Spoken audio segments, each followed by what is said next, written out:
Well, hello there. I guess it's story time. Grab a chair, sit back, and listen up because you're in for a ride. I'm Mark, a 40-year-old software engineer living in the busy heart of New York City. It's a concrete jungle here, and boy, did I find my lioness. Or should I say, I thought I did. More about that later. I was raised in the small town of Eufaula, Alabama. If you've never heard of it, don't fret. It's a tiny blip on the map with more trees than people. My parents, God bless them, did their best to put me through school. They owned a small convenience store, a real ma and pa kind of deal, and worked day and night to see me through college. I love them dearly. I don't have any kids of my own yet, just a good old hound named Butch, my only solace through this whole debacle. The apartment I live in now is a stark contrast to my old family home back in Eufaula. It's a fancy 2-bedroom unit overlooking Central Park, one I never dreamt of owning while growing up. The real estate agent's words still ring in my ears. It's perfect for a newlywed couple. Yeah, right. Speaking of the newlyweds, let's talk about Claire, my wife, or should I say ex-wife. Picture this, an Irish woman with fiery red hair, emerald eyes, a smile that could stop traffic, and a laugh that filled every nook and cranny of our home. She had this incredible way of making every room she entered come alive.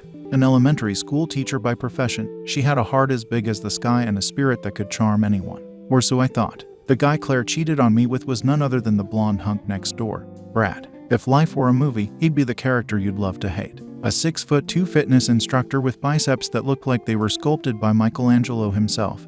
Brad was the quintessential bad boy. A perpetual smirk on his face and a devil-may-care attitude that was as infuriating as it was magnetic. He was our neighbor. A friend even, someone we'd invite over for barbecues and game nights. Little did I know, I was inviting the fox into the henhouse. Now Brad, he's one of those guys who makes a grand show of things. He drove this ostentatious, gas-guzzling, red Mustang, the kind that screams midlife crisis. You could hear it revving from a mile away. He was also fond of taking his shirt off whenever he got the chance, flaunting his chiseled body to anyone within viewing distance. Not my style, but to each his own, I guess. His family was just as flashy. His mother, a former Miss California, pranced around like she still owned the title, while his father, a retired NFL player, was the quiet but menacing type.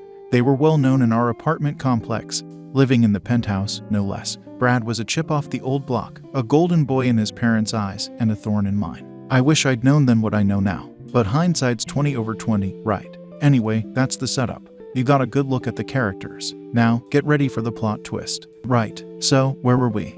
Yes, me, Claire, and the blonde Agnes next door. Here's the thing, we were good. Claire and I, we'd been married for a good 5 years. And sure, we had our ups and downs. Who doesn't, right? But there was never a moment where I thought things would go south.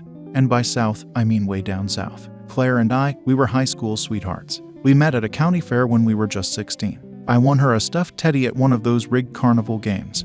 And that was that. We were inseparable. We went to prom together, graduated together, even went to the same college. She was my rock, my confidant, my partner in crime, and I was hers. But New York, man, it changes you. Or maybe, it just reveals who you truly are. When we moved to NYC, I was thrilled. A big city job, a swanky apartment, life was good. I was burning the midnight oil, working my tail off, climbing the corporate ladder. All while Claire was molding young minds and spreading joy in her classroom. Life was hectic, but it was ours, and we loved it. Brad, on the other hand, had always been the easygoing type. Sure, he was a fitness instructor, but his parents' money meant he didn't really need the job. It was more of a hobby to him, a way to stay busy, I guess. His life was one big party. The guy was living his dream. He had the body, the looks, the money, the freedom. What he didn't have was boundaries, and that was the problem. Brad and Claire started off as friends. I didn't think much of it back then. I trusted Claire. We were a team, and I never thought she'd break that trust. But as they say, in the end, we only regret the chances we didn't take.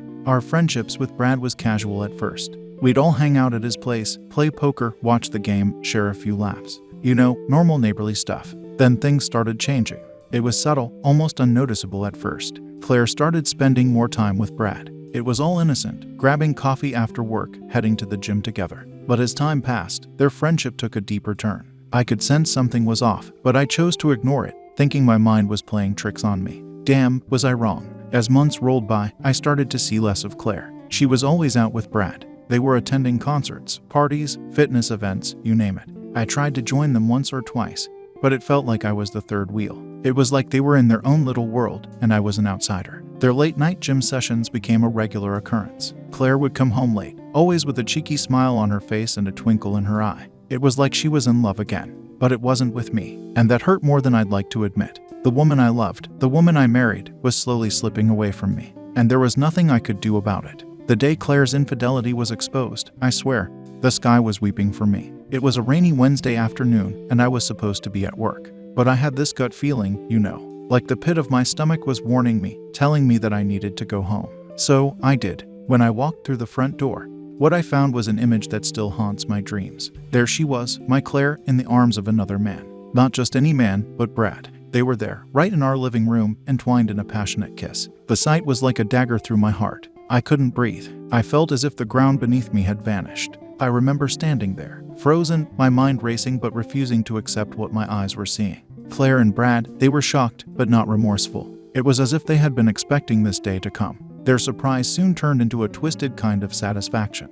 And Claire, she looked at me with this strange, cold detachment, as if we were strangers. I was seething. My blood felt like it was boiling. I could hear the pounding in my ears, the rush of adrenaline taking over. But I stood my ground, trying to make sense of what was happening, trying to understand why. Claire, she didn't say anything at first. She just stood there, staring at me as if she was waiting for me to make the first move. And then, with a calmness that was utterly chilling, she said, "What can you do about it? You can't leave me. You're a coward to live alone." Her words felt like a slap to the face. The woman I loved, the woman I moved across the country for, was standing in front of me, challenging my very manhood. It was as if she was daring me to react. I'm not a violent man, never have been. So, I didn't attack Brad or shout at Claire. Instead, I did the only thing I could think of. I picked up my phone and started recording. The shock and betrayal had numbed my senses.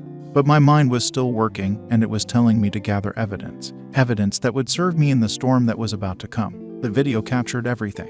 Their guilty faces, their half-dressed bodies, and most importantly, their lack of remorse. It was damning evidence, enough to expose them to the world, enough to shatter their perfect facade. That night, I barely slept. The images kept replaying in my mind. The hurt was raw, the betrayal cutting deep. But underneath it all was a growing sense of resolve. Claire had crossed a line, and there was no turning back.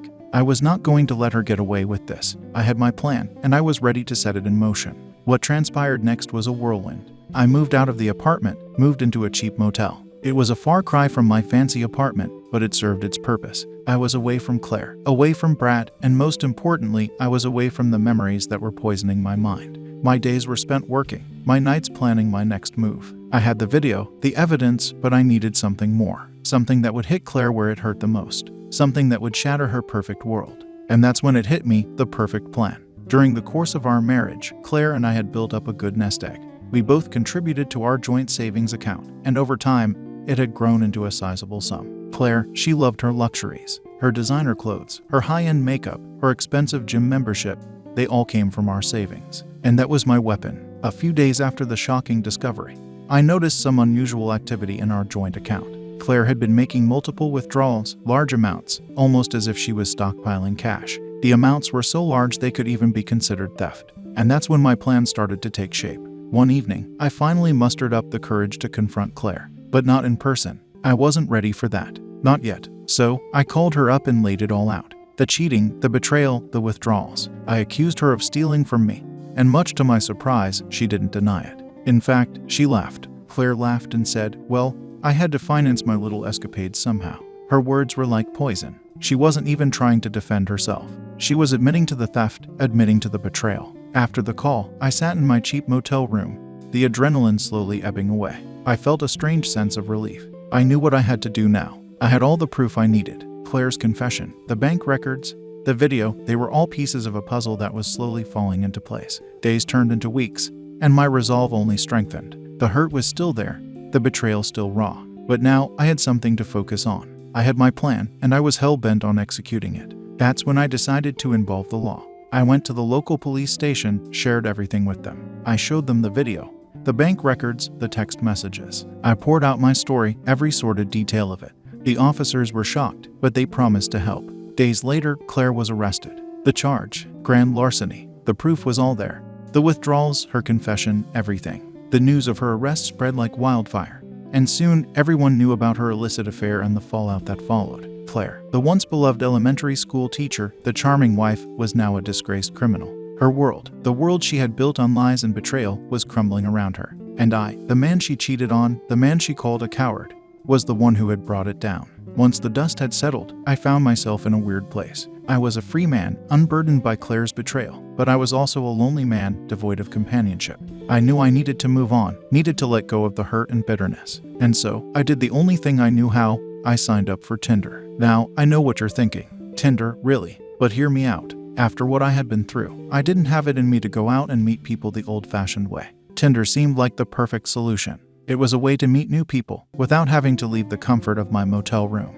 I must have swiped right on hundreds of profiles before I found her, Sarah. She was a breath of fresh air, with her sparkling eyes and infectious laugh. She worked as a nurse, loved dogs, and was a huge fan of classic rock, just like me. We started off slow, just texting back and forth. I was upfront about my past, about Claire, and much to my surprise, she didn't run away. Instead, she told me about her past, about the boyfriend who took her for granted. We connected on a level that I hadn't experienced before. It was like we were two damaged souls, finding solace in each other. Our first date was at a local diner. We talked for hours, laughed, shared stories. It felt good. It felt right. And as I looked into her eyes, I felt a glimmer of hope, a sense of peace that had been missing for a long time. I won't lie to you, moving on hasn't been easy. The scars of Claire's betrayal are still fresh, the wounds still healing. But with Sarah, it's different. We're taking things slow, learning to trust again, together. And so, here I am. I started this story as a man who was cheated on, betrayed by the woman he loved.